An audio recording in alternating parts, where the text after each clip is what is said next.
Hello, and thank you for watching DTV.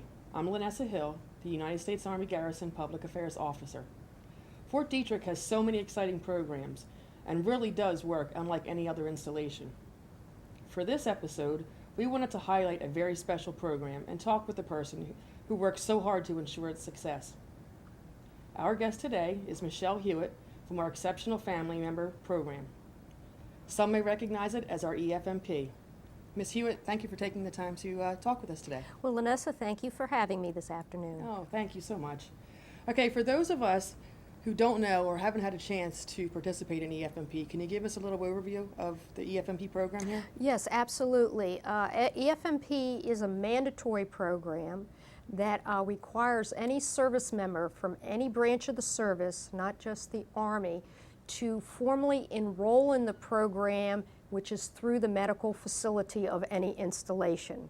This program is in existence to prevent what is called a misassignment.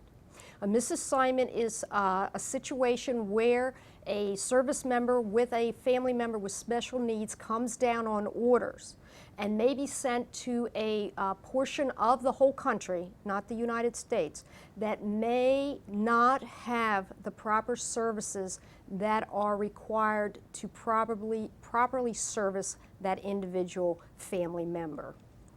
Excellent, excellent. So as a active duty soldier and their family, give me an idea of the role of participating in a program like EFMP, what this may help, I guess, in terms of the lifestyle of being in a military family. What this involves is, initially, it seems like it's a bit of an inconvenience. In the long term, what it does is it helps to prevent, like I said, the family being sent somewhere where they may not have the proper service. And let me give you an example. There are some places, for example, in Germany that have a high pollution rate. You would not want to send a family member, whether that's an adult or a child, that has an issue with asthma, even if the medication is available because of that. Many places in the whole world do not have that same quality level of pollution standards like this country has. Okay. So that would be one example. Another one is where if a service member does not have a special needs family member, then they have more freedom of movement to be stationed someplace in the world, and they could bring their family.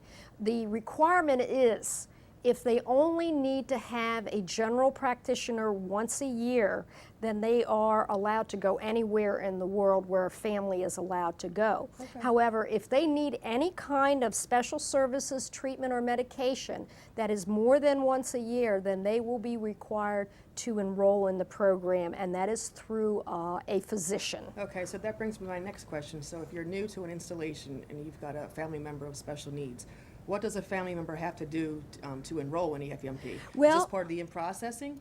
Yes, certainly, and as a matter of fact, that is an issue that I was hoping to cover very briefly here, is before we made it formal on our in and out processing checklist, many service members would go undetected and undeterred through both my side of the program and the medical side located here at Barquist Army Health Clinic.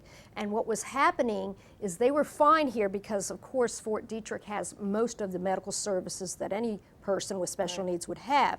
And then there would be the panic when they would come down on orders. Then everybody would have to scramble around because we had to make sure that, for example, that they weren't sent to Okinawa, Japan, because there may not be a pediatric psychiatrist. So that would be it. So what happens is they're captured through me. So my role is then to refer them to Miss Andrea Lewis, who is our special coordinator. Okay. So she takes care of doing the formal enrolling. My role or purpose is actually referral, resources, and information and advocacy to make sure that their transition to and from this installation is as smooth as possible. Good to know, good to know. So as the program evolves, it seems like there's new ideas that surface every year. What do you see in terms of the future for this program? Are there any new avenues that you guys are considering looking into, or new resources maybe to provide families families that come? Right. Well, obviously, Lanessa, the first thing I want to do is continue to maintain Right. what we all have in place.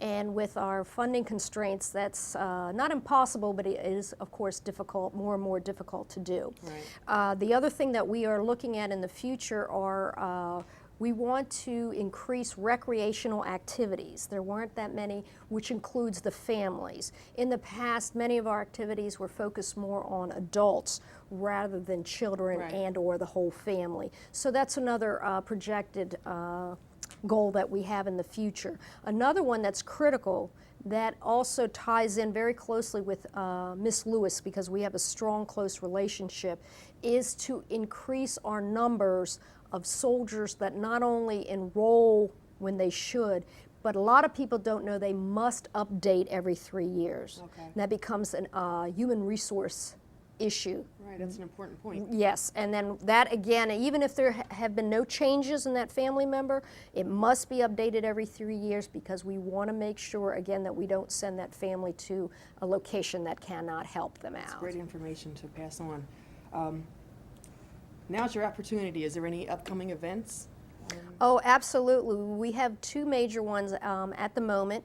One is coming up this month, at the end of the month, on Saturday, the 26th of January. We have snow tubing that we're doing at Ski Liberty. That's only about 45 minutes away. Fun. We are going to be providing free transportations with one of our MWR buses. Right. And it's $27.50. And children are allowed and encouraged to attend this particular activity, and that will be from 11 to 5 there. The second event that we have is our second annual EFMP Symposium, and that will be on Tuesday the 30th of April. That will be from 10 to 2.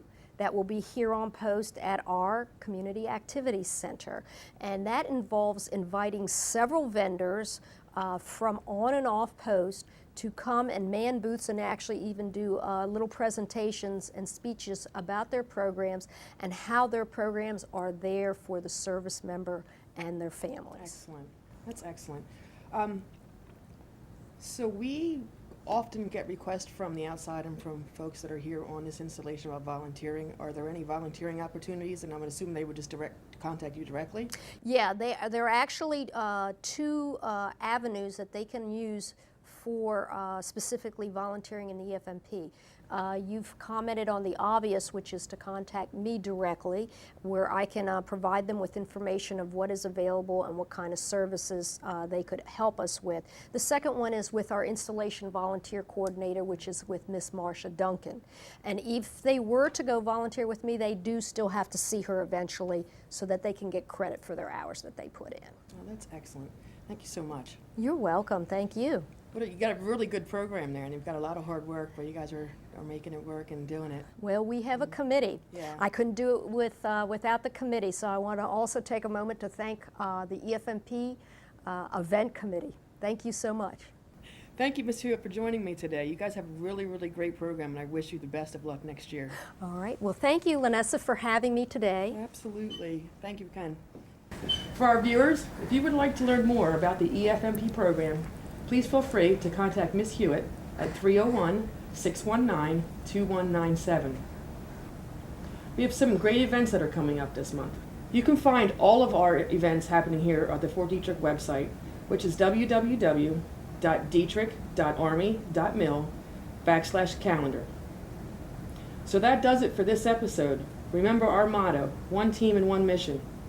If you have a story to share or would like to hear more information about a specific topic or program, please feel free to contact the Public Affairs Office directly at 301-619-2018. Thank you and have a great day.